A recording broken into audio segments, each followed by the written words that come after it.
स्वागत है। मैं हूं आपके साथ अतुल प्रताप सिंह। दिल्ली धमाके की जांच जैसे जैसे आगे बढ़ रही वैसे वैसे नए खुलासे हो रहे हैं। ताजा खुलासे ने तो जांच एजेंसियों के भी कान खड़े कर दिए हैं। खुलासा हुआ है कि हमास के पैटर्न पर दिल्ली में हमले की साजिश रची गई थी।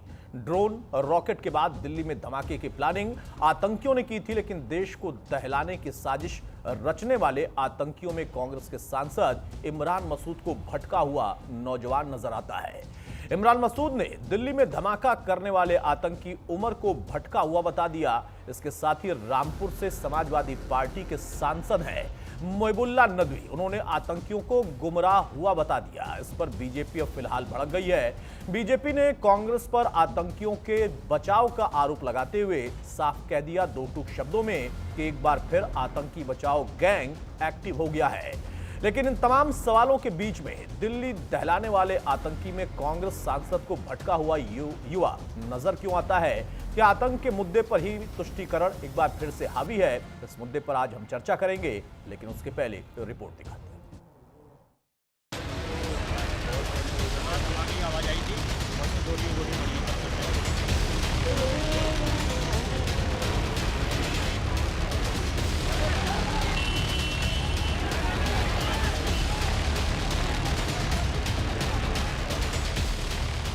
जिन आतंकियों ने दिल्ली को दहलाया, जिन आतंकियों ने देश की राजधानी में कोहराम मचाया, जिन आतंकियों ने 15 बेगुनाहों की जान ली, जिन आतंकियों ने देश भर में धमाके की साजिश रची, उन आतंकियों में कांग्रेस के सांसद इमरान मसूद को भटका हुआ नौजवान नजर आता है। और ये भटके हुए लोग हैं। इन भटके हुए लोगों की बात से इस्लाम की तस्वीर पेश नहीं हो सकती। इमरान मसूद जिन आतंकियों को भटका हुआ नौजवान बता रहे थे, उन आतंकियों ने दिल्ली ही नहीं पूरे देश में धमाके का खौफनाक प्लान तैयार किया था। हमास जैसे हमले का प्लान बनाया था। सुरक्षा एजेंसियों के हवाले से खबर है कि आतंकियों ने दिल्ली में ट्रिपल लेयर अटैक की तैयारी की थी। आतंकियों ने ड्रोन, रॉकेट, फिर आखिर में बम ब्लास्ट की प्लानिंग की थी। ड्रोन तकनीक पर आतंकी जासिर बिलाल काम कर रहा था। ड्रोन में बदलाव कर बम लगाने का सेटअप बना रहा था। धमाका करके ज्यादा से ज्यादा नुकसान करने की योजना थी। लेकिन देश को दहलाने की इतनी खौफनाक प्लानिंग करने वाले आतंकियों को रामपुर से समाजवादी पार्टी के सांसद मोइबुल्लाह नदवी ने गुमराह हुआ बता दिया। तो एक माइंड का खेल है। कोई गुमराह अगर हो गया तो उससे उस तालीमी इदारे की जो क्रेडिबिलिटी है, उसका जो इस्तेहकाम है, उसको जो वो खिदमत अंजाम दे रहा है देश के लिए, तो ऐसे नहीं कि एकदम से खत्म हो गया। या सियासत भी गजब है। जो आतंकी देश के खिलाफ साजिश रच रहे थे, बेगुनाहों की जान लेने का प्लान बना रहे थे, जैश का स्लीपर सेल तैयार कर रहे थे, शिक्षा के मंदिर को आतंक का अड्डा बना रहे थे, सियासत के लिए उन्हें भटका हुआ, गुमराह किया नौजवान बताया जाने लगा है। और इससे भी बड़ी बात तो यह है कि कांग्रेस के एक वरिष्ठ नेता इन आतंकियों को कश्मीर की मुसीबत से जोड़ने लगे। कश्मीर में जो अन्याय हो रहा है, जानबूझ के उनके ऊपर हमेशा उनके ऊपर अन्याय करती रही है। वहां के नौजवानों को मारने का काम होता है। क्या क्या होता है इसका एक काम, ये और 307 वो भी हटाने की बात हुई, और ये सब वहां के लोगों के दिमाग में होगा।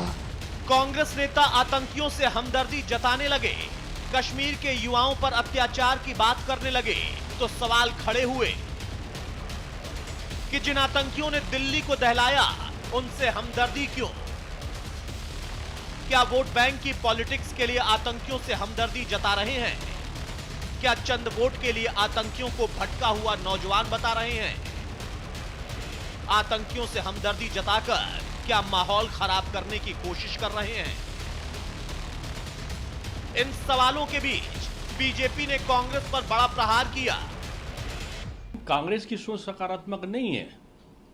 आतंकवादी करने वाले जघन्य अपराधी, आप अगर नाम लेकर देखो, अफजल गुरु से लेकर इशरत जहां तक, इसरात जहां को कांग्रेस के आदरणीय दिग्विजय सिंह बेटी बोलते थे, अफजल गुरु को गुरु बोलते थे, कसाब भाई बोलते थे, तो और उनका मुकदमा लड़ने के लिए आतंकवादियों का अभिषेक मनु सिंघवी और कपिल सिब्बल ऐसे कांग्रेस के सांसद उनके मुकदमे लड़ते थे। आतंकियों को सियासी कवर देने के आरोप मढ़कर बीजेपी ने कांग्रेस की मंशा को सवालों के कटघरे में खड़ा कर दिया। हालांकि इन सबके बीच में अहम सवाल है कि क्या आतंकियों को भटका हुआ बताकर कांग्रेस के नेता बचाव कर रहे हैं? क्या वोट बैंक पॉलिटिक्स के लिए आतंकियों को भटका हुआ नौजवान बता रहे हैं? Bureau report, news India.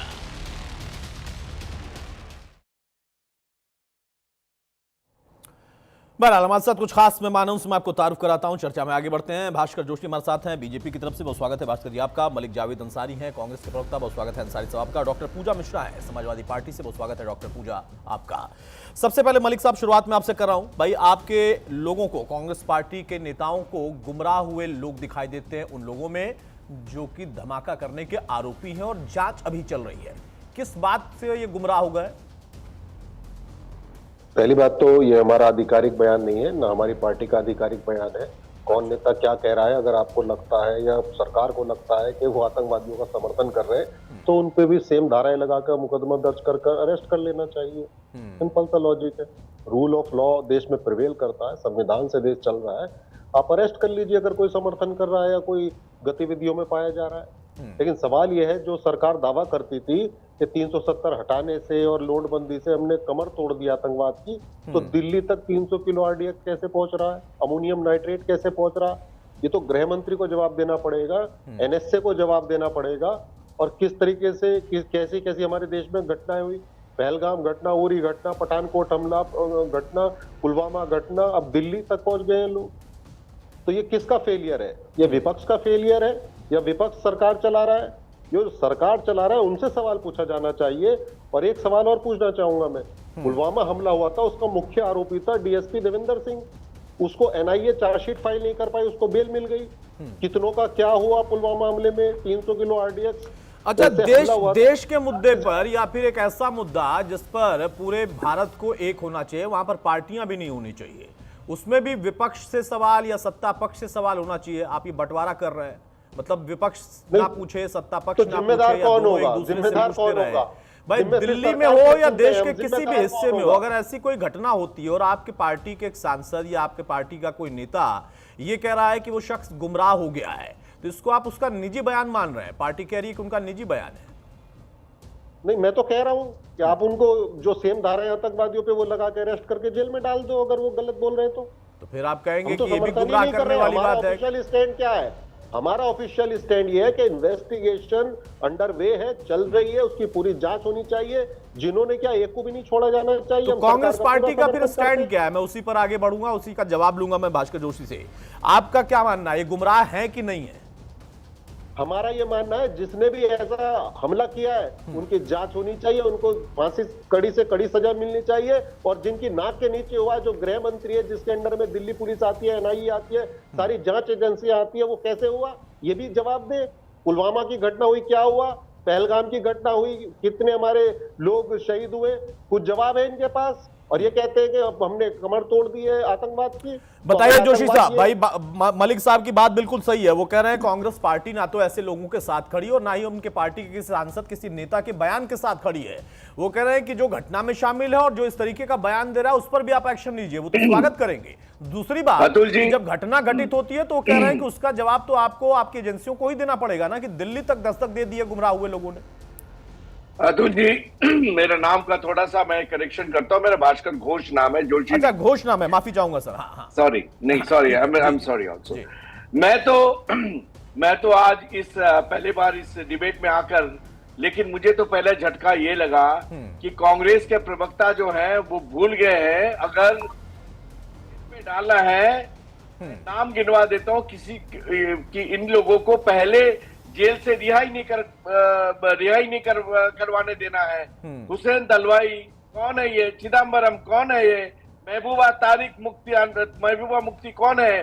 Tariq Anwar कौन है? अबू आजमी अवेस्पी कौन है? ये सारे लोग जब आतंकवादी घटना घटते हैं तो ये कहते हैं कि ये इनोशंस है, सर्कमस्टेंसेस का, या ये सर्कमस्टेंस का विक्टिम है। तो इन लोगों को पहले तो जेल में डाल दीजिए पहले, और फिर मैं आता हूं इमरान मसूद के बारे में, जो एक सांसद भी है। वो क्या कह रहे हैं, ये भटका हुआ युवक है। तो मुझे लग रहा है ये टुकड़े गैंग जो है, अभी ये आतंकी बचाओ गैंग में कन्वर्ट हो गए हैं। तो फिर कह तो रहे हैं, मलिक साहब कह रहे हैं कि आप इमरान मसूद पर भी वही धारा लगा दीजिए, उनको भी अंदर करिए, उन पर भी इसके तहत कार्रवाई करिए। वो तो कह रहे हैं ना भाई, दलवाई से लेकर इमरान मसूद तक आज जेल में होना चाहिए। लेकिन बात उस बात की नहीं है, बात ये बात के जब पहलगांव होता है या बालाकोट होता है, और इसके पहले जब 2014 के पहले कोई भी आतंकी हमला होते थे तो उनको इन लोगों ने एक जामा पहनाते थे कि भाई ये भटके हुए लोग हैं, यूथ है, स्टोन पेल्टिंग होते थे। ये 370 की बात कर रहे हैं। नहीं भास्कर जी देखिए, अब क्या बीत गया, क्या बात होती थी। अभी तो भाई प्रवक्ता जो बैठे हैं वो साफ तौर पर कह रहे हैं कि उनकी पार्टी का इस बयान से कोई लेना देना नहीं है। वो तो कह रहे हैं कि आप उनके पार्टी के सांसद या कोई नेता अगर आपके लिए लगता है कि हाँ वाकई वो इस तरीके का देश विरोधी बयान दे रहे हैं या फिर देश विरोधी गतिविधियों में जो संलिप्त है उसके पक्ष का बयान दे रहे हैं, तो आप उन पर भी एक्शन लीजिए। की बात ही कर रहा हूं, इनके आज तो बयान हुआ है, एक्शन तो हो रहा है, लेकिन मैं इस बात को पुष्टिकरण करता हूं कि 370 धारा लगने के बाद आज जम्मू कश्मीर में इलेक्शन फ्री एंड फेयर हो रहा है। आज वो स्टोन पेंटिंग से लेकर रिकॉर्ड, पूरा नेशनल क्राइम ब्यूरो का रिकॉर्ड देख लीजिए कि जम्मू कश्मीर में टेररिस्ट अटैक से लेकर आम आदमी के ऊपर जो टेररिस्ट अटैक हो रहा है वो कितना घट गया है। अब सर देखिए, आपने जिस मुद्दे को छेड़ा ना, अब आप कह रहे हैं कि इलेक्शन फेयर हो रहा है पूरे देश में, अभी इलेक्शन को लेकर ही चर्चा हो रही है कि क्या हो रहा नहीं हो रहा, वो नई बहस हो जाएगी। बात करते मेरा सीधा सवाल है, उसका जवाब आप दे दीजिए, उसके बाद मैं लौटूं फिर जो है समाजवादी पार्टी के प्रवक्ता के बाद। उनका भाई कांग्रेस का स्टैंड रख दिया अंसारी साहब ने, वो कह रहे हैं कि आप एक्शन लीजिए ना इमरान मसूद के खिलाफ।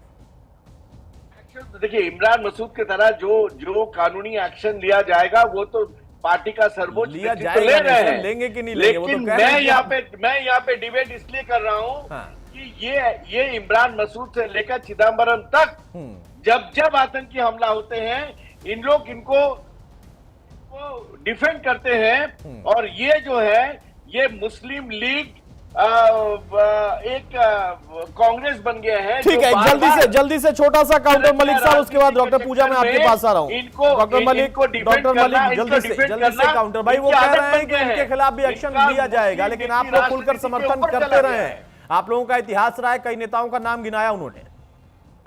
हाँ, तो कार्रवाई सरकार में ये है, विश्व गुरु है, डंकापति है, सरकार में है और कार्रवाई हम करें। अरे कार्रवाई करो। दूसरा पॉइंट, अभी ये कश्मीर की बात कर रहे थे, जो इनकी सरकार ने संसद में राज्यसभा में बताया कि 2 जून 2018 से लेकर 23 तक 318 जवान हमारे शहीद हुए। तो वो कैसे शहीद हो गए मेरे भाई, अगर आतंकवाद नहीं है कश्मीर में? तो ये तो 370 के बाद की घटना बता रहा मैं आपको आंकड़ा, और अब तो 25 चल रहा है और आंकड़ा जुड़ गया। 370 के पहले का आंकड़ा दीजिए भाई साहब। अरे आप 2014 के पहले आंकड़ा दीजिए। कमर तोड़ दी थी आपने, तो आतंकवाद की कमर तोड़ दी थी। आतंकवाद के कमर तोड़ने के बाद भी तो ये हालत हो रहा है। आपको ही आपका डाटा बता रहा हूँ मेरे भाई, कमर को मजबूत किया, डाटा बता रहा हूँ, सरकार का डाटा बता रहा हूँ कि हमारे 318 जवान क्यों शहीद हो गए कश्मीर में। 318 जवान शहीद हो गए 5 सालों में, और आप आतंकवाद की बात कर रहे हो। डॉक्टर पूजा भाई देखिए, 2 दल जो है, जो कि राष्ट्रीय दल और उनका अपना एक लंबा समय सत्ता में बीता है और बीत रहा है, उन दोनों के बीच में आपकी पार्टी के नेता भी अगर ऐसे मुद्दों पर, चूंकि रक्षा मंत्री रह चुके दिवंगत नेताजी, लेकिन ऐसे मुद्दे पर जब आपको नित नए खुलासे सुनने को मिल रहे हैं कि उनकी प्लानिंग क्या थी, वो किसको शहीद बनाना चाहते थे और उसके लिए उन्होंने दिल्ली को नहीं पूरे देश के अलग अलग हिस्सों को चुना था, वहां पर आपके नेता भी अगर बयान दे रहे हैं तो आप भी कहेंगे कि उनके ऊपर कार्रवाई कर दे? पार्टियों का कोई काम है रोकने का उनको कि नहीं है कि अपने नेताओं को आप रोके, कम से कम ऐसे मामलों पर तो इस तरीके का हल्का बयान न दे? आपको नमस्कार, साथी प्रवक्ताओं को भी नमस्कार, और चैनलों से भी रिक्वेस्ट है कि जो भी नेताओं के बयान सुनाए पूरे ही सुनाए। वो क्रॉप करके उस पर डिबेट करना ना अच्छा नहीं लगता है। मैं किसी के बयान को डिफेंड नहीं कर रही हूँ, मुझे किसी के बयान को अटैक नहीं करना है। इमरान मसूद ने कहा, उनको कहना चाहिए था ये आतंकवादी लड़के हैं, इससे इस्लाम रिप्रेजेंट नहीं होता। उन्होंने कहा, शब्द एक हल्का चूज कर लिया जो कि नहीं चूज करना चाहिए था। उन्होंने कहा गुमराह है, इससे आप जो है इस्लाम को मत आकिए, इस्लाम अलग है, ये इस्लाम नहीं कहता है और ये लोग इस्लाम को रिप्रेजेंट नहीं करते हैं, आप इस्लाम को मत टारगेट करिए। और जो आप बात कर रहे हैं समाजवादी पार्टी के नकवी जी ने कहा कि जो इस इंस्टीट्यूट के आप एजुकेशनल क्रेडिबिलिटी पे क्वेश्चन उठा रहे हैं उस पर मत उठाइए, ये लोग जो है गुमराह। फिर मैं कहूंगी हल्का शब्द कह रहे हैं, ये बोलना चाहिए था ये लोग की मानसिकता आतंकवादी वाली है, इन लोगों ने गलत किया हुआ, इसलिए किसी संस्था पे आप सवाल मत उठाइए या किसी धर्म पे सवाल मत उठाइए। ये दो था। अगर आपके चैनल के जो भी व्यूअर्स हैं जाकर के दोनों नेताओं के पूरे बयान सुन लेंगे, ज्यादा बेहतर होगा। अब बात कर लेते हैं दिल्ली में जो ब्लास्ट हुआ। दिल्ली में जो ब्लास्ट हुआ अतुल जी, वो 2 साल से प्लानिंग चल रहा था। अमोनियम नाइट्रेट इतना लेकर के यहाँ पे अगर दिल्ली में पहुंच गए, उस दिल्ली में जहां पे किसान नहीं पहुंच पाया, आंदोलनरत किसान नहीं पहुंच पाया, वहां पे ये पहुंच गए, आराम से पहुंचे। और आपको पता है, जो लोग केमिस्ट्री पढ़े होंगे उनको पता होगा कि सोडियम नाइट्रेट ऐसे ही एक्सप्लोसिव नहीं हो जाता है जब तक कि वो किसी के फ्यूल के कांटेक्ट में ना आए। इसका मतलब वो फ्यूल के कांटेक्ट में लाया गया, कोई हाफाजार्ड में नहीं हुआ है। ऐसा नहीं कि अमोनियम नाइट्रेट रखा रहा वो फट गया, नहीं फटता है। अमोनियम नाइट्रेट जब तक फ्यूल के कांटेक्ट में ना आए, इसका मतलब फ्यूल के कांटेक्ट में उसको लाया गया, उसको फटाया गया, तब जाकर के वहां पे फटा है। और ये प्लानिंग चल रही थी, D6 मिशन था ये, जो है आपको पता है इंटेलिजेंस एजेंसीज ही कह रही हैं। तो अभी तो दिसंबर आया भी नहीं आया, हमारा इंटेलिजेंस लगातार इतना फेल हुआ। अभी भाजपा के प्रवक्ता कह रहे थे कि ये हमला वो हमला, हम कह रहे हैं कंपैरेटिव चार्ट बनाया जाए क्या? कंपैरेटिव चार्ट बनाएंगे फिर तुम, अब और भी डाटा है। 4 फरवरी को 2019 में पुलवामा में हुआ था, 15 सितंबर 2016 को पठानकोट में उरी में हुआ था, पठानकोट में 2-5 जनवरी 2016 में हुआ था। फिर तो ऐसे बनाते रह जाए ना। अभी वर्तमान देखना है, अगर वर्तमान में ये एजुकेटेड व्हाइट कॉलर जिसको कहा जा रहा है, व्हाइट कॉलर टेरर, और ये पाकिस्तान से भी नहीं आया। पहलगाम में तो पाकिस्तान से आए थे। ये कितना कंसर्निंग है कि हमारे गृह मंत्री बार बार आकर के अतुल जी कहते हैं कि सिक्योरिटी में लैप्सेस है, मैं एग्री करता हूं, तो काम नहीं चलने वाला ना। प्रश्न तो उनसे पूछा, आपने पूछा कि जब देश की बात चले तो प्रश्न जो है सबसे पूछा जाएगा। यही बात आप बोल रही ना, सरकार पे लागू नहीं होता है क्या? अगर देश की बात चल रही है, प्रश्न सबसे पूछा जाएगा, तो जब डिसीजन लेना होता है तो सबको क्यों नहीं बैठाया जाता है? दिल्ली में अभी हुआ ये बम ब्लास्ट हो गया, उसमें क्या सर्वदलीय बैठक बुलाया गया क्या? हम आपको कैसे आंसर दें उस मुद्दे पे जिस मुद्दे पे हमें बुलाया ही नहीं गया चर्चा करने के लिए? पूजा जब आप लोगों को बुलाया जाएगा और आपकी पार्टी के नेताओं को इन जवानों में जो गुमराह हो गए हैं उनको गुमराह मान रहे हैं, तो फिर जो उस पर क्या आप लोग राय देंगे? और आपने कहा कि क्रॉप करके दिखाने पर भी आपत्ति है, बिल्कुल आपको आपत्ति होनी चाहिए अगर कोई क्रॉप करके दिखाता है। मैं कहता हूं कि डॉक्टर पूजा को अगर इस बात का एहसास है कि इस शब्द के क्या मायने हैं, ये जो शब्द है उसका क्या मतलब होता है, ये शब्द हल्का है, ये शब्द वजनी है, अगर ये डॉक्टर पूजा जो कि पार्टी की प्रवक्ता है उनको पता है, तो उस पार्टी के बड़े नेता, सांसद, ऐसे लोग ऐसे हल्के शब्द का इस्तेमाल क्यों करते हैं? मैं यही तो जानना चाहता हूँ।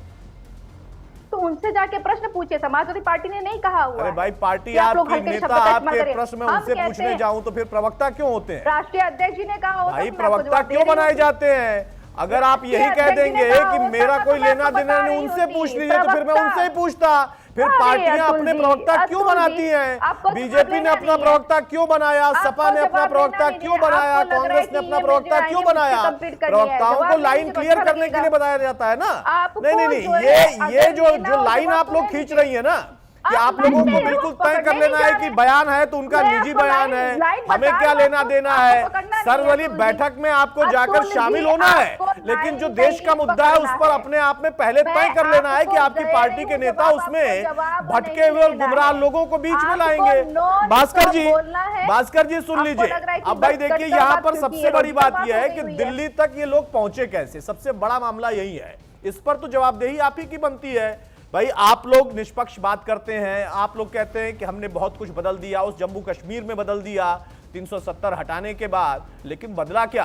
अब विपक्ष ये कह रहा है कि हमारे देश के अंदर, सिर्फ विपक्ष में समाजवादी पार्टी और कांग्रेस नहीं है, जम्मू कश्मीर की भी 2 पार्टियां हैं, उनके 2 नेता मुख्यमंत्री रह चुके हैं, उन लोगों ने भी बहुत बड़ा बयान दिया है।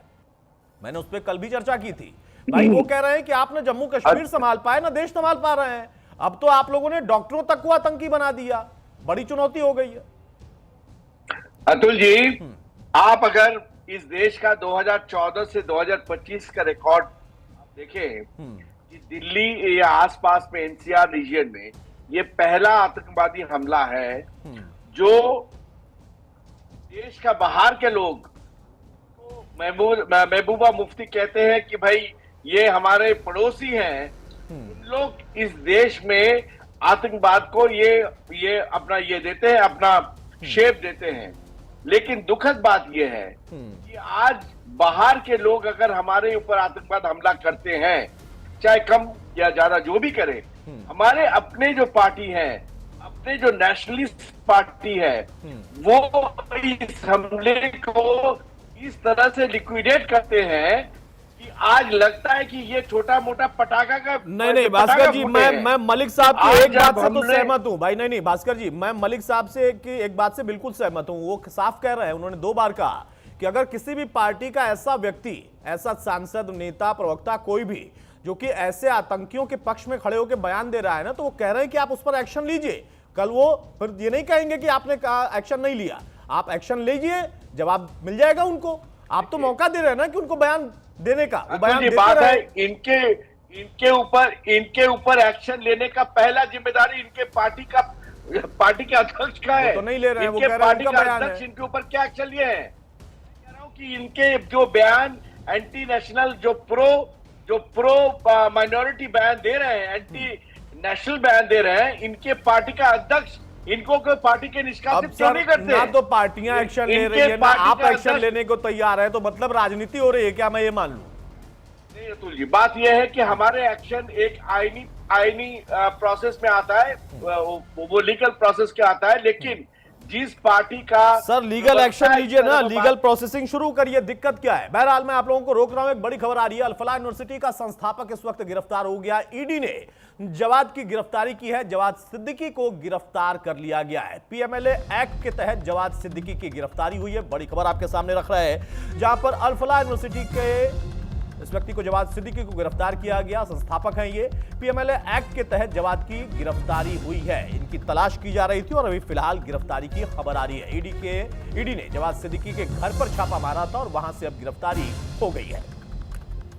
मलिक साहब जल्दी से काउंटर भाई, वो एक्शन लेने को तैयार नहीं, लीगल प्रोसेसिंग की बात कर रहे हैं। आप कर रहे हैं कि नेताओं का, उनके बयानों का हमसे कोई लेना देना नहीं, यानी पार्टी ने भी किनारा कर लिया तो बयान ऐसे ही चलते रहेंगे और गुमराह आतंकी देश के राजधानी तक पहुंचते रहेंगे। नहीं, बिल्कुल नहीं पहुंचने चाहिए। हमारी सरकार को कार्रवाई करनी चाहिए। और अतुल जी ये भूल गए हैं, प्रज्ञा ठाकुर जो है कितने साल जेल में रही मालेगांव ब्लास्ट केस में, अब जाके अक्विट हुई। उसको तो उन्होंने संसद में पहुंचा दिया था जब अंडर ट्रायल केस चल रहा था। छोड़ने के बाद पहुंचाया, अंडर ट्रायल नहीं पहुंचाया। झूठ बोल रहे हो भाई। क्या कर रहे हैं आप? अपना मसूद के ऊपर एक्शन क्या लिया है? अंडर ट्रायल वाले को आपने सांसद में पहुंचा दिया था। मैं तो खुद लॉयर हूँ भाई, मैं खुद लॉयर जानता हूँ मैं क्या बोल रहा हूँ। 2025 अप्रैल तक उन्होंने पेशी दी है। मैं अनसेंट नहीं बोलता हूँ। आजम खान कौन सा बेकसूर है? जो जेल में था उसको संसद में पहुंचा दिया था। कौन सा बेकसूर है? उसको कैसे पहुंचा दिया आपने संसद में? आप अंडर ट्रायल की बात है, आप वकील है। अंडर ट्रायल और कन्विक्शन में फर्क नहीं है आपका। अरे वो तो आतंकवाद के केस में जेल में अंदर थी, 8 साल आतंकवाद के केस में। अंडर ट्रायल और कन्विक्शन में फर्क समझिए। समझते हो? ब्लास्ट केस समझते हो? आतंकी समझते हो? Criminal case is a criminal case. उसकी अंडर ट्रायल और वहाँ वो जब बेकसूर खलास हुए हैं तब जाके हमने संसद में लाए हैं। अभी भी केस हाई कोर्ट में पेंडिंग है, अपील में। अभी वो केवल लोअर कोर्ट से ही एक्विट हुई है। डॉक्टर पूजा जल्दी से फाइनल काउंटर, फाइनल, बहुत संक्षेप में, समय की पाबंदी है भाई। आप दोनों ही कह रहे हैं कि सरकार को एक्शन लेना चाहिए। सरकार की तरफ से प्रवक्ता है, पार्टी की तरफ से, माफ करिएगा, उनका कहना है कि लीगल प्रोसेसिंग होता है तो बयानबाजियां चलती रहेंगी। आज देखिए एक आतंकी या फिर जिसका नाम था, उसके पिता ने खुदकुशी कर ली क्योंकि उसे एहसास था कि बेटे ने कितनी बड़ी गलती की है। लेकिन नेताओं के बयानों का नेताओं के ऊपर कोई असर नहीं है। अतुल जी देखिए, जब हम बात कर रहे होते हैं राज की और आतंकवाद की, तो मुझे लगता है कि जो है पिछली सरकारें क्या किया करती थी, जो वर्तमान में सरकार है, हमारी सरकार रहेगी तो भी हम चाहेंगे कि कुछ गलत हो रहा है तो हमसे प्रश्न किया जाए, ये ना किया जाए कि पिछली सरकार ने क्या एक्शन लिया, क्या एक्शन नहीं लिया। वर्तमान में आपकी सरकार मंत्रालय आपके हाथ में, बॉर्डर्स आपके हाथ में, सिक्योरिटी आपके हाथ में, और अगर देश की राजधानी में 2 साल से चल रहे तैयारी की जानकारी नहीं पहुंच पाती है और वहां पे जाकर के ब्लास्ट हो जाता है, छोटा हो बड़ा हो उससे मतलब नहीं है, ये बहुत बड़ा गंभीर मामला मैं है। आपकी 2 बातों में से पूछा, एक बात से सहमत हूं, लगा रहे दूसरी हैं। बात जो आपने मैं- कही है उससे सहमत हूं कि हाँ एजेंसियां शायद फेल थी। हालांकि मैं कह सकता हूं कि एजेंसियों ने लगातार कोशिश की थी, कई जगह से धरपकड़ हुई और उसी बीच में एक घटना घटित होती है जो कि आतंकी घटना थी। लेकिन पुरानी गलतियां, पुराने लोगों ने क्या किया इसको हम भूल जाएं, ऐसा नहीं होता। ना आप भूलते हैं ना देश भूलेगा। अगर आपने कहीं पर बहुत सारे लोगों को मौका दिया और दिलवाया तो याद रखा जाएगा, क्योंकि इस बात को कहने के पीछे आधार है मैडम, सुन लीजिएगा। क्योंकि जिन लोगों को, इन लोगों में आतंकी जो कि हैं घटना में शामिल थे, जो कि पढ़े लिखे हैं, डॉक्टर हैं, उनको गुमराह होने की वो बात कर रहे हैं ना, तो उसी जम्मू कश्मीर में हमारे कश्मीरी पंडितों में से तो कोई गुमराह नहीं हुआ। जिनको किस तरीके से वहां से हटाया गया, क्या क्या उन पर बीती है, वो बताने की ना तो आपको जरूरत है ना मुझे जरूरत है, लेकिन वो बच्चे तो गुमराह नहीं हुए, उनके परिवार में तो कोई गुमराह नहीं हुआ। ये कैसे गुमराह हो जा रहे हैं, ये बड़ा सोचने वाला विषय है। लेकिन राजनीति में कई चीजें ना सोच के ही बोली जाती हैं, जिसको आप कह रहे हैं कि हल्का शब्द उन्होंने चुन लिया। इतने बड़े महान पढ़े लिखे आपके नेता जो कि सांसद बने बैठे हैं, अलग अलग पदों पर रहे हैं, बड़े पदों को संभालेंगे भविष्य में शायद, लेकिन वो हल्के शब्दों का इस्तेमाल कर लेते और हम क्रॉप कर देते हैं। हमारा क्रॉप करना, हमारा बाइट एडिट करना आप लोगों को पता है, लेकिन उनके हल्के शब्दों को आपने कितने हल्केपन से बता दिया, ये नहीं समझ में आया। लेकिन जो गुमराह करने का बयान है ना, वो इतना आसान नहीं है, इतना हल्का शब्द नहीं है। क्यों कश्मीरी परिवार कभी गुमराह नहीं हुए, कभी सोचिएगा आप लोग जरूर। बहरहाल बहुत शुक्रिया भास्कर जी आपका, मलिक जी आपका और डॉक्टर पूजा आपका भी। तो एक बार फिर से आतंकवाद और आतंकवादी घटनाओं में शामिल वो देश के अंदर के ही लोगों के लिए पार्टियां जो हमारे यहां पर हैं, उनके नेताओं का बयान जब सामने आता है तो वहां उसको डिफेंड ऐसे किया जाता है कि उनका बयान थोड़ा हल्का था, शब्द थोड़े हल्के थे। और बीजेपी की तरफ से एक आ जा रहा है कि नहीं, ये मामला लीगल प्रोसेसिंग का है, तो फिर जवाब कौन देगा और एक्शन कौन लेगा। नमस्कार।